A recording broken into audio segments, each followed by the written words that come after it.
The International Monetary Fund, they have expressed cautious optimism for 2021. Now, some interesting statistics, because I'm an accountant. Pre-pandemic projections for the global growth for 2020 and 2021 were 3.3 and 3.4% respectively. If you look at the results for 2020, we've actually had about a negative growth of 4.4%. Predictions for April next year, it's 5.8% prediction. That is a 10.2% growth. I think that's actually more than cautiously optimistic. I think that's quite optimistic. So these are numbers that have been released by the International Monetary Fund. But I think these are dependent on 3 layers of success. Number one, path of COVID, in terms of public health measures, the rates for their vaccine, no other country going down into further lockdown. Global consumer demand. If the economy opens, is travel going to pick up? Miriam's booked a ticket for next year. Crazy prices. People going on holiday, tourism will increase. Will have a very big impact on the economic activity, remittance flow. So we're going to see a big increase. So that can have a very big impact. And finally, financial market sentiment and capital flows. Now, even though you may think that's not applicable to small businesses, it definitely is. Because what the financial market and capital flows is impacts these large organizations. And what I see happening in 2021 is a lot of mergers and acquisitions, a lot of consolidation, a lot of opportunities that may create new opportunities for SMEs, small business owners. So I think having those 3 layers of economic success will plan out how 2021 will be. I guess I wanted to approach it from the sort of help and hinder point of view. And I'd like to start by sort of facing some of the brutal facts or challenges that might come, and then finish more optimistically. So there's probably 3 things I'm seeing could be hindrances.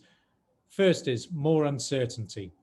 How's this just going to disappear with a vaccine? I hear all the stories and I see how the stock market's responded. And so lots of people are putting a lot of faith in this.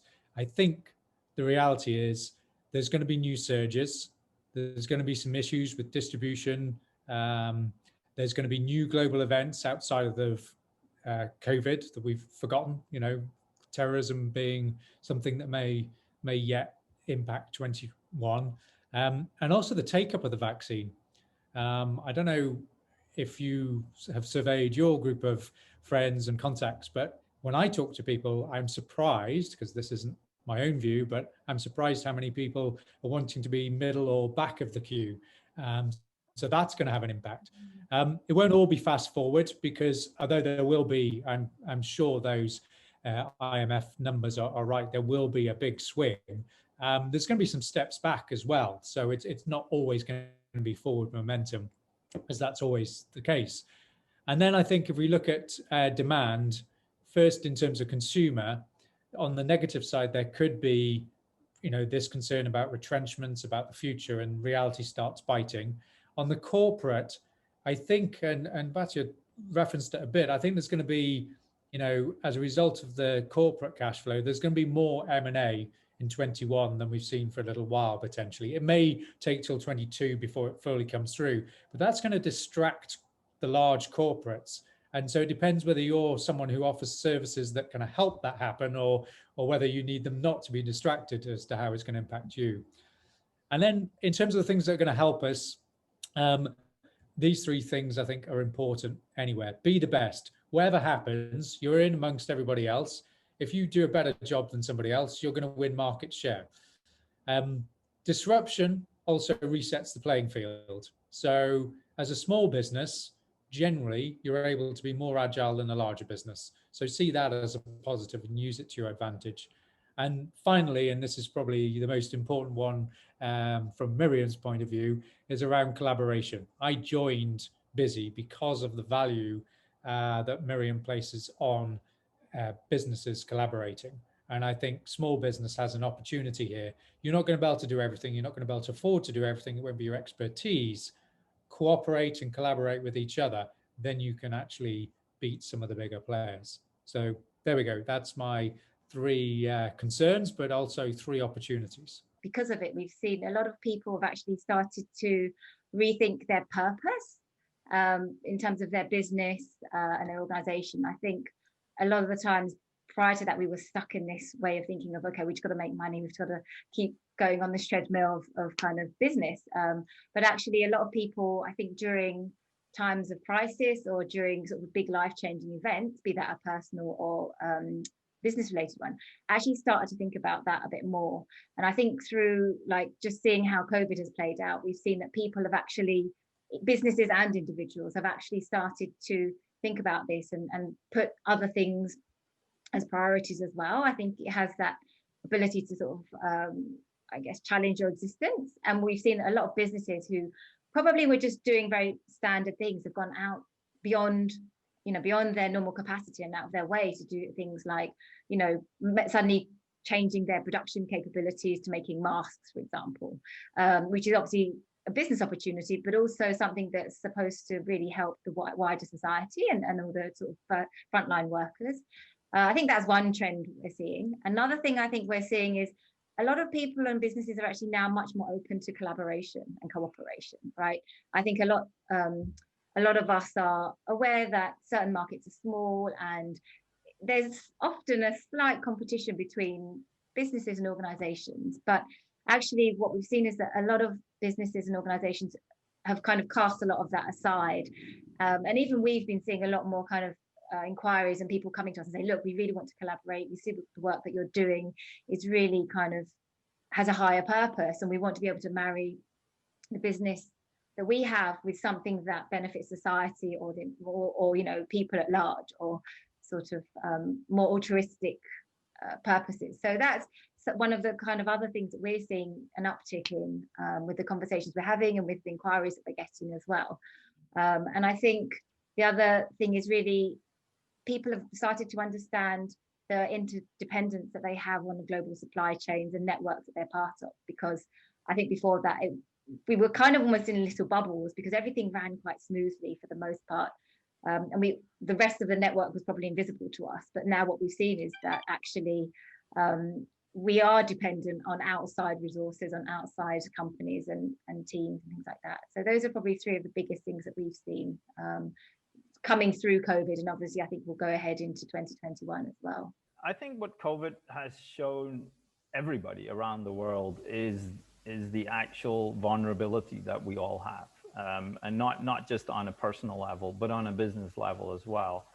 Everybody was quite happily, trucking along in their little bubble, as Marissa already said, not really aware of everything around them and how things work and how easily that bubble can be disrupted, actually. And I think that's something that COVID has really brought to the forefront. And then from my perspective on a digital transformation side, a lot of companies, digital transformation was, it's on the agenda and it's nice to have, but it's not really necessary right now. Everything is going fine. And then COVID hit, and then it was like, oh my God, we're not ready at all. How do we do this? How do we do that? How are we managing our processes? How are we actually accessing our data? All of this, all of a sudden it became, very, very evident. And I'm not talking small SMEs. I think a lot of the small SMEs actually coped really well with the situation. Larger corporations were really struggling. And a lot of people all of a sudden started to realize that every job is at jeopardy. It's no guarantee that what you're doing today is going to be there tomorrow. The situation changed so fast and so dramatically that it uprooted everything. And I think that's something that really imprinted on everybody. And what I see for 2021 is a very different strategy and a very different focus on how people are projecting their companies as being future ready. That whole playbook has to be rewritten and re-strategized basically. And it's a daunting task, but at the same time, it's an exciting time as well. And particularly, I see a huge task and a huge opportunity for SMEs because they're more flexible, they're more capable of jumping in. And I was really happy that Marissa brought that up. Collaboration. It is going to be about collaboration. Small SMEs cannot tackle very large commitments, contracts, tasks. But if they do it together, they're very capable of doing it. And they're also very capable of actually outbidding and outperforming the big boys. And I think that's something that's going to be on everybody's agenda for 2021 is how can we be more flexible? How can we be more innovative? And how can we collaborate with more companies and be much more agile than we are today? Yep. So I think one thing that's been very apparent, especially this year, starting from like June onwards, is that more people are coming up to say, "Hey, I need help with my mental health." You know, whereas before this, it's like if you ask, go into a company and I do some consulting and ask, you know, who here has some mental health challenges that you need help with? I think probably 20% or 10% would actually raise their hands and say, yeah, me. But now the numbers are like between 70 to 80%. And I think that's moving forward, this is something that if businesses, small, medium, or large, do not address, it's going to crumble your ship. That is a lot of companies should start facilitating discussions internally for mental health, personal development, and overall happiness. Because I think that a team is only as strong as its weakest link. And if you don't take care of your team, no matter how small or how big, it's going to fall apart. Right. So I think that's the first thing that would truly help businesses, that is to start taking care of yourself, taking care of your team, and realize that on a basic level, fundamental level, we're all human beings. We're not robots. And taking care of your physical health, taking care of your mental health is something that will truly have leaps and bounds of return on investment. Economy indeed has changed, and economy is all about demand and supply, right? So the demand has changed, right? Demand for what? To me, it's very simple. I summarize it in a term called high-tech, low-touch economy, right? So everything that is high-tech in nature, low-touch in nature, right? What I mean, right? I mean, Zoom is a perfect example of high-tech, low-touch, right?